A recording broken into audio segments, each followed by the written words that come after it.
কথায় আছে, যুক্তরাষ্ট্র যার বন্ধু তার শত্রুর প্রয়োজন নেই।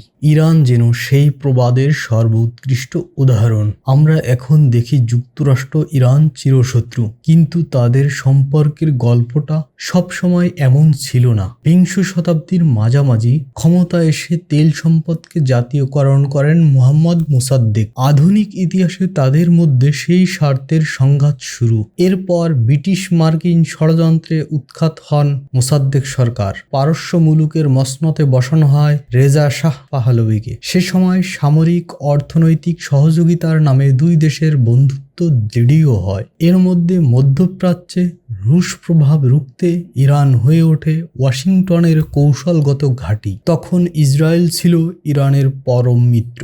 ২৬ বছরের সেই বন্ধুত্বে ছেদ পড়ে ইসলামী বিপ্লবে। ১৯৭৯ সাল। সেই বিপ্লব মধ্যপ্রাচ্যের সব সমীকরণ বদলে দেয়। তেহরানে শাহের পতন, মার্কিন দূতাবাস, জিম্মি সংকট এবং ইসরায়েল বিরোধী আদর্শিক অবস্থান সেই বন্ধুত্বকে রূপ দেয় চিরস্থায়ী শত্রুতায়, যার কালো ছায়ায় আজও ইরান যুক্তরাষ্ট্র সংঘর্ষে লিপ্ত। প্রভাব পড়ছে বিশ্ব রাজনীতি, অর্থনীতি ও কূটনীতিতে। ২৮ এপ্রিল ১৯৫১ সাল ইরানে প্রধানমন্ত্রী নির্বাচিত হন মোহাম্মদ মোসাদ্দেক। তিনি ক্ষমতায় এসেই তেল সম্পদ জাতীয়করণ করেন। এতে ক্ষুব্ধ হয় যুক্তরাষ্ট্র ও যুক্তরাজ্য সহ পশ্চিমা সাম্রাজ্যবাদী গোষ্ঠী। ১৯৫৩ সালে ব্রিটিশ গোয়েন্দা সংস্থা MI6 এবং মার্কিন গোয়েন্দা সংস্থা CIA কু ঘটিয়ে মোসাদ্দেককে উৎখাত করে। মোসাদ্দেকের পতনের পর ক্ষমতায় ফেরেন রেজা শাহ পাহলভী। পরবর্তী ২ দশক ইরানের সঙ্গে যুক্তরাষ্ট্রের নিবিড় বন্ধুত্ব গড়ে ওঠে। এক পর্যায়ে মার্কিন অস্ত্রের সবচেয়ে বড় ক্রেতায় পরিণত হয় পারস্য উপসাগরের এই দেশটি। যুক্তরাষ্ট্রের আজ্ঞাবহ হয়ে থাকেন রেজা শাহ পাহলভী। শাহের আমলে ইরানের তেল ব্যবসায় প্রায় একচেটিয়া নিয়ন্ত্রণ ছিল ব্রিটিশ ও আমেরিকান কোম্পানিগুলোর। কিন্তু ইরানের জনগণের মধ্যে রাজতন্ত্র বিরোধী ক্ষোভ দানা বাঁধতে শুরু করে। ১৯৭৯ সালের ১৬ জানুয়ারি গণ অভ্যুত্থানের মুখে দেশ ছাড়তে বাধ্য হন রেজা শাহ পাহলভী। ২ সপ্তাহ পর দেশে ফেরেন নির্বাসিত নেতা আয়াতুল্লাহ রুহুল্লাহ খোমেনি। তিনি ইরানের ইসলামী বিপ্লবের নেতৃত্ব দেন। কিছুদিনের মধ্যেই দেশটির ছাত্ররা তেহরানে মার্কিন দূতাবাস দখল করে। ৪৪৪ দিন বন্দী ছিলেন ৫২ আমেরিকান। বন্দী সংকটের সমাধান না হওয়ায় ইরানের সঙ্গে সম্পর্কচ্ছেদের ঘোষণা দেন তৎকালীন মার্কিন প্রেসিডেন্ট জিমি কার্টার। দেশটিতে মার্কিন পণ্য রপ্তানি ও তেল আমদানির উপর নিষেধাজ্ঞা দেওয়া হয়। জব্দ করা হয় ইরানের $১২ বিলিয়ন সম্পদ। বের করে দেওয়া হয় ইরানি কূটনীতিকদেরকে। এর ১ বছরেরও কম সময়ের মধ্যে ইরান আক্রমণ করেন ইরাকের প্রেসিডেন্ট সাদ্দাম হোসেন। যুদ্ধ চলাকালে ইরাককে গোয়েন্দা প্রতিবেদন, অর্থ, সামরিক প্রযুক্তি, এমনকি রাসায়নিক অস্ত্র সরবরাহ করে ওয়াশিংটন। এই যুদ্ধ চলে ৮ বছর। এ সময় লেবাননে ইরান সমর্থিত হিজবুল্লাহ গোষ্ঠীর হামলায় বৈরুতের একটি ঘাঁটিতে ২৪৪ মার্কিন সেনা নিহত হন। ৩ জুলাই ১৯৮৮ সাল পারস্য উপসাগরে ইরানের একটি যাত্রীবাহী বিমানে হামলা চালায় যুক্তরাষ্ট্র।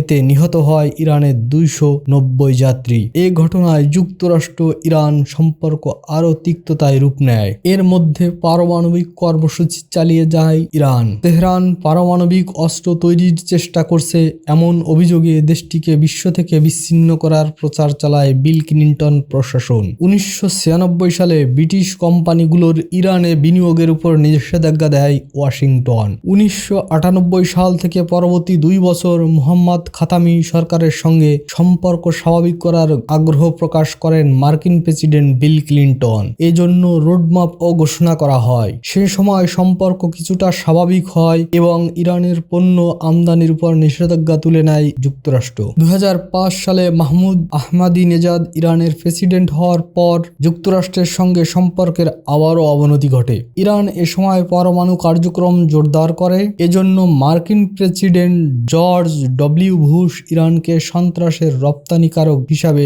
আখ্যায়িত করেন।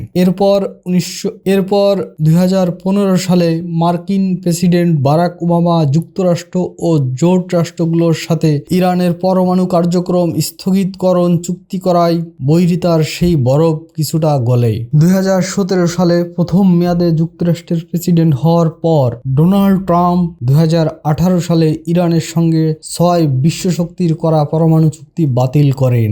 এরপর চাপ প্রয়োগ করতে নতুন করে অর্থনৈতিক অবরোধ আরোপ করেন ট্রাম্প। শুরু হয় ছায়াযুদ্ধ। 3 জানুয়ারি 2020 যুক্তরাষ্ট্র ইরানের শীর্ষ জেনারেল কাসেম সোলাইমানিকে বিমান হামলায় হত্যা করে। তিনি ছিলেন ইরানের বিশেষায়িত বাহিনী রেভলিউশনারি গার্ডের কুদস শাখার প্রধান। এই ঘটনায় উত্তপ্ত হয়ে ওঠে গোটা মধ্যপ্রাচ্য। জবাবে ইরাকে মার্কিন ঘাঁটিতে হামলা চালায় ইরান। চলতে থাকে হামলা পাল্টা হামলার হুমকি।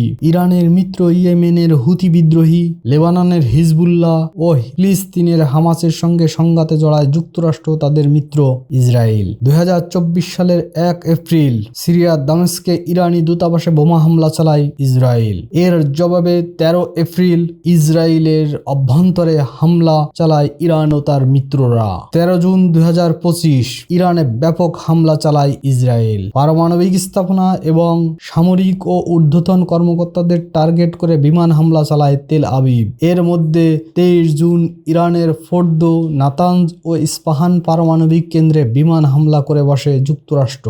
B-2 বোমারু বিমান দিয়ে বোম ব্লাস্ট ফেলে তারা। পাশাপাশি ব্যবহার করা হয় ক্রুইজ মিসাইল।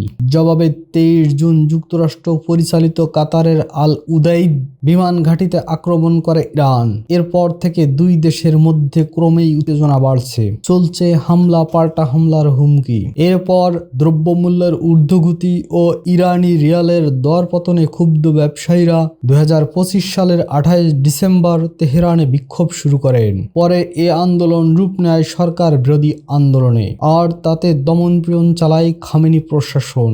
এর মধ্যে যুক্তরাষ্ট্রের প্রেসিডেন্ট ডোনাল্ড ট্রাম্প ঘোষণা দেন বিক্ষোভকারীদের হত্যা করা হলে ইরানে হামলা চালাবে পেন্টাগন। তবে সেই হামলা আসন্ন কিনা তা সময় বলবে।